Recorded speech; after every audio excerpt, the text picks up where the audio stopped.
Hey, I'm Sabrina from GetYourRockOut, and I'm with Twisted Illusion. How are you guys doing? This interview looks hilarious. I love it. He's been enjoying himself probably a bit more than he should be doing with some of his interviews. This is great vodka you've got there. I mean, straight. Yeah. Rock and roll. So you guys opened the festival today. How did you find that? Amazing. We weren't expecting such a big crowd so early on. Everyone was super receptive. From what I could see, went down the stand. I was so happy with it. I was like, yeah, people are cheering. It's a strange thing at a gig. I'm used to get off, you fat. But you know, anything you want to add, Jack? I thought it was. Well, I think you've just about covered it with that. Yeah, I really enjoyed it. Like, it was a really great, receptive crowd, and it's brilliant opening up to a lot of really great bands today. Yeah, I've really enjoyed Blaze it. Bailey. Yeah, Blaze Bailey on later as well. I can't believe I'm going to have to go before that. We've both got other gigs tonight with different bands. We never stop. Yeah, we're going to miss him, unfortunately. But yeah, I'm sure that he's going to be absolutely amazing later. And it's pretty cool that we've opened the stage he was playing. Yeah. I hope we get to say hello before. Yeah, hopefully. We'll go on my room. At least At least you can say you played on the same stage as him. Exactly. Yeah, that's a really good one. Yeah. We opened up for Blaze Bailey. Yeah. So, is there any other bands that you've opened up for that you're proud to say? Well, a few weeks ago we opened up for Cobra and the Lotus at the Ruby Lounge, and that was fantastic. So it was like the first gig we got asked to do as well, rather than us going, can we have a gig? They got in touch with us and said they needed a local metal band that was a bit different, so they called upon us, the promoter, and I was really happy to do it because Cobra and the Lotus were fantastic. Bought their album and well impressed, love their album, High Priestess. Yeah, fantastic band. I was really and they were all super nice guys as well. Oh yeah, they were great. Exactly. So you say that you're a metal band with a difference. What's the difference? Well, I don't know, because we kind of... I don't like putting a genre on it, because we're kind of a prog band, but we have like classic rock influences and folk. Classic metal and even folk. Anything. It's just... Well, because we're all like big Fleetwood Mac and Jeff Buckley fans on top of loving Dio and Iron Maiden and Rush and Deep Purple and a lot of stuff like that. I mean, we all love so many different types of music, and we love Dream Theater and a lot of that progressive stuff. I'd say there's even a small jazz influence in parts. Steely Dan. Oh, we love Steely Dan as well. It's different. Just a lot of different styles kind of thrown into one, and I like it that way. It makes it a little bit more different, a little bit more unique, and I think it makes us. It can make us stand out a little bit. Admittedly, it does make it not for everyone, but that's okay. Everyone can't like every single band. Exactly. Yeah. So. Much like the Beatles, but someone's still gonna have a whinge. Never say a bad word about the Beatles. Never say. You're not allowed in. I would never do it anyway. I love the Beatles. Oh yeah, amazing. So would you say sort of with your unique flair, they have a more dedicated fan base? I don't know, because I'm not so used to having fans, shall we say. But the people who have got into our music have been super supportive. I'll give a name drop out. Paul Belcher has been with us since we recorded our album, and he's sung our praises online, and he's been at every gig. It's just nice to have that little bit of dedication for a few select people who will be at every gig, and it's a nice feeling. It's great. I'm liking it. I hope we can influence more people, and I hope more people get into our music through today, because I think there's definitely some new faces. We sold quite a few CDs as well to new people, so it was a success in my opinion. I do really like having more dedicated fans. I think it's brilliant, really. It just it goes to show that you can rely on them more. Exactly. I'd rather have 100 really super dedicated fans than 1,000 who kind of like your band. But I think it's great having a really. I kind of like that song you did that time. It was all right. I do really prefer the fans who buy the stuff, come to every gig. It's brilliant. It's way better. Anyone who has got into us about our album has got into the whole package, as opposed to just going, oh yeah, I liked that one song. They've got into the whole thing and said, oh, it's a great album, rather than, oh, that was a good song. That's a nice track. But if we can keep building a fan base up like that, that'd be fantastic. I mean, that's ideal to me, really. How does it feel to know people that actually they are buying your albums, they are actually enjoying this? Oh, it's fantastic. All the hard work and arguments whilst we were writing it. Many a freezing cold November night in that rehearsal room ordering we were basically pizzas. Rehearsing outside in the winter. Yeah, it was just horrible. It was like in an old warehouse, basically, that had been converted. It was freezing. It got to a point once where it was so cold, me and him, we went down to write some stuff, and we were kind of, we wrote about a verse, and then it was like really cold. Do you want to order pizza? Yeah, let's order pizza. Then we ate loads of pizza, and then we were full of pizza, so we went home. It was really productive that night. But it was a lot of tension came up with writing, just because there was a lot of passion with it, really. Yeah. Like we were both really strong-willed with it. But I mean, on the new album, that's not come up so much. We know how to work together better and stuff, and it's all coming together really nice. I'm very excited about the new stuff. Actually, it's sounding fantastic. Can't wait to get in the studio with it. Studio's my favourite place. Love it. So what would you say for both of you, what's your best and worst experience in the studio? Best experience was hitting the highest note I've ever hit on record. Yeah. I hit a C-sharp 6. Not that anyone knows what that is. If you know what that means, it's it's a semitone above high C in opera terms. Yeah, it's that. I sing that, I know what you mean. Can you do it? Not now. Come on, let's do it. There's a interviews going on. But I was really happy with how the vocals were recorded, because it was my first proper time like going in and recording vocals and writing melodies, and I was very, very, very happy with how it came out, and especially the way Carl, our producer, worked with us to.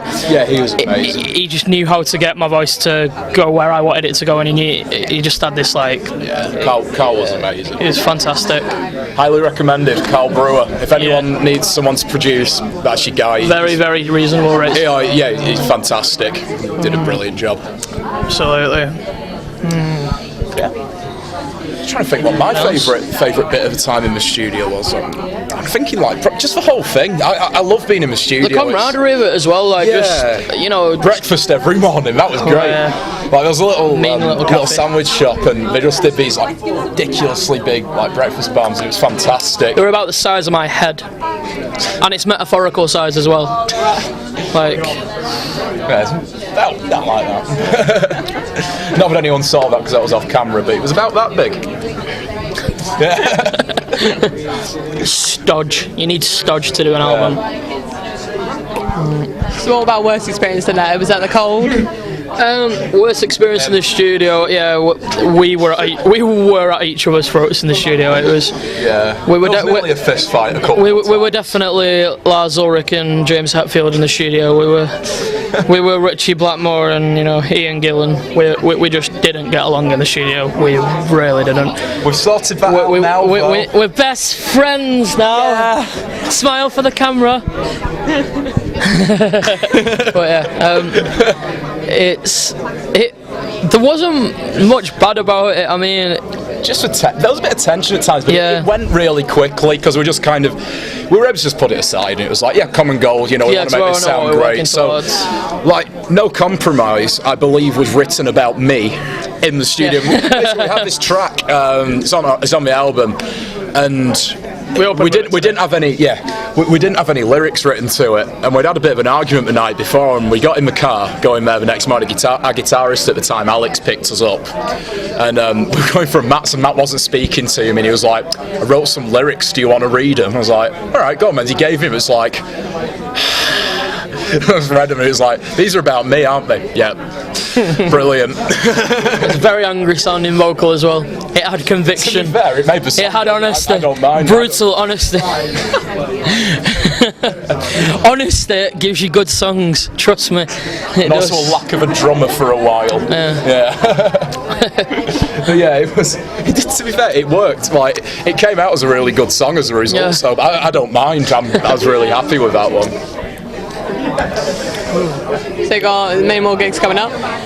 We have got not many gigs, but we've got one gig next week, which is another festival. It's a festival I'm running actually. It's at Wangi's in Echoes. Fantastic venue. If you've not been, check it out. There's going to be 5-6 bands on. between 6 and 12. We've got Early Mojo, they're a punk band headlining, got a big following in Manchester. It's going to be amazing, I can't wait. They're all friends of ours, so it's just going to be a big like party in our local venue basically. It's going to be a great laugh, can't wait for that. That's it for actually running your own festival? It's good. It's good because I do like to have my finger on the pulse of live music. I'll go watch me. If I'm not gigging, I'll be watching a gig. My Saturday nights are taken up by live music, whether I'm doing the gig or watching a gig. You gotta be involved somehow. Yeah. Whatever that takes, really. Yeah. I always want to be involved. So when you're expecting the new album to be out?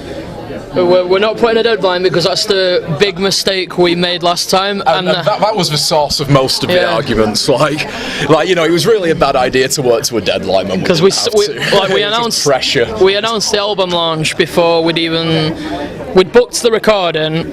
But then we ran into some trouble. We had to re-record tracks and things like that, and then the mixing and it was horrendous. We didn't account for anything going wrong. So this time we are aiming. We've got about 4 songs written for the second album, which for a prog band that's like 10 albums for if you're a punk band.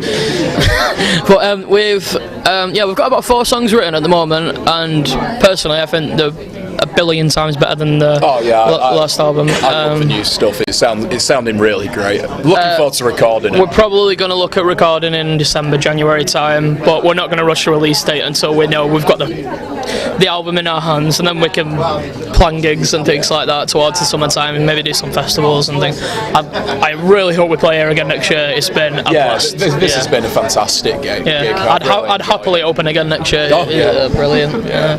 Or if you want us to headline, that'd be good too. That's fine. I mean, Chris, Mark, Lynn, you just give me a shout. It's all right. Yeah. We'll headline for you. We'll do that for you. We'll do that as a favour. Slap me down if you want. It's fine. Can you tell I'm a cheeky chappy? Maybe just a little bit. So if you were to headline anywhere, who would you want to support you? A band called Natus Row.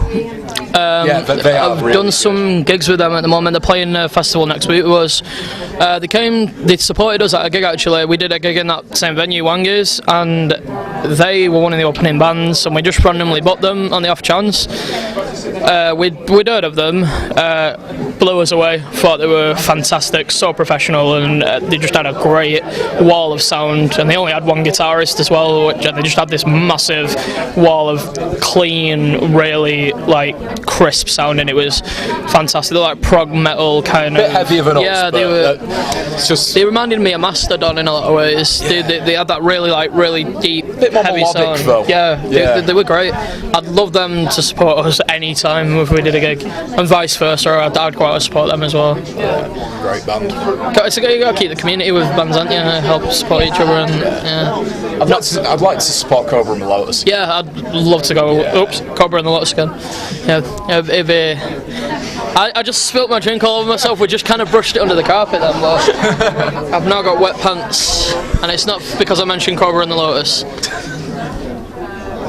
This is going online, isn't it? Yeah. I hope I see. Hi, Cobra.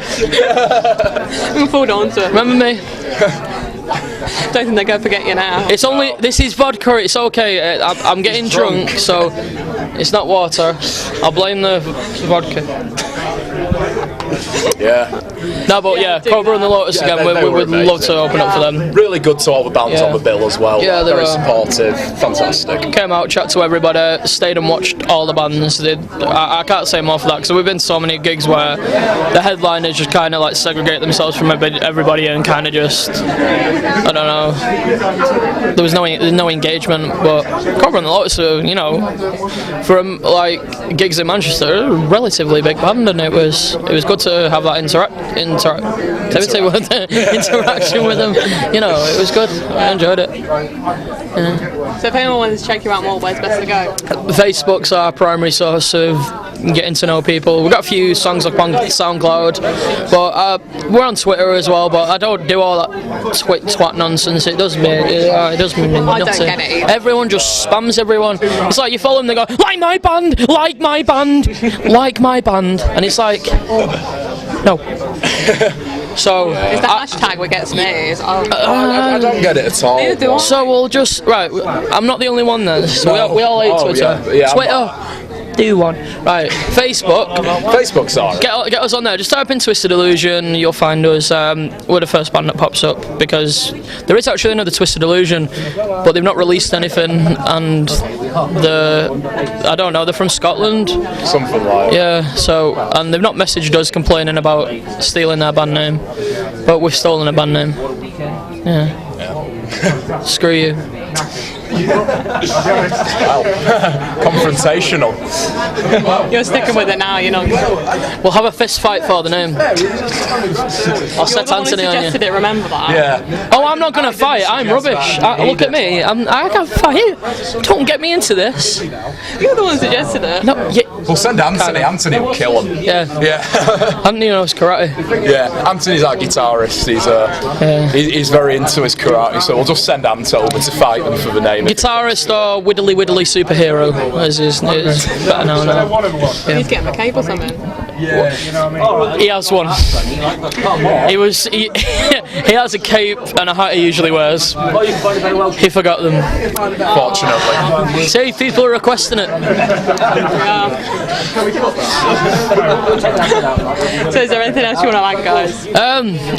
Thank you, SOS. Yeah, thanks for having us and thanks for this interview. It's great. No problem. Have you had fun? Yeah, I have fun. Yeah, that's great. We always get told we're entertaining. I'm not sure if it's a good thing or not. We? Well, yeah. I'm sorry. I usually do the It's this face. I'm just here to make it a bit more boring to balance him out, really. It's this face. It just invites people in.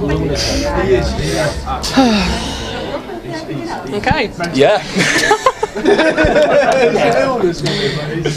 What are we like? Is this going to damage our reputation? I feel like it is. I feel like I'm going to watch this on YouTube and going to go, what were we thinking? What were you thinking? You're sat in your boxes watching this now. You deserve to cringe. You're horrible. You deserve to feel shame. You're a bad person, man. I'll probably be scratching my balls at this point. That's right. Get down. Keep going. Yeah, you've got it. Nice.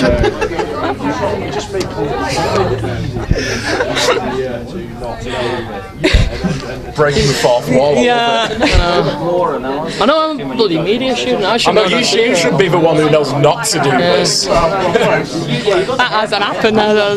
Oh, it's got to. I feature me. Well, thanks. Get your rock out. Thank you. We'll see you again. Cheers, guys. Thank you. Thank you.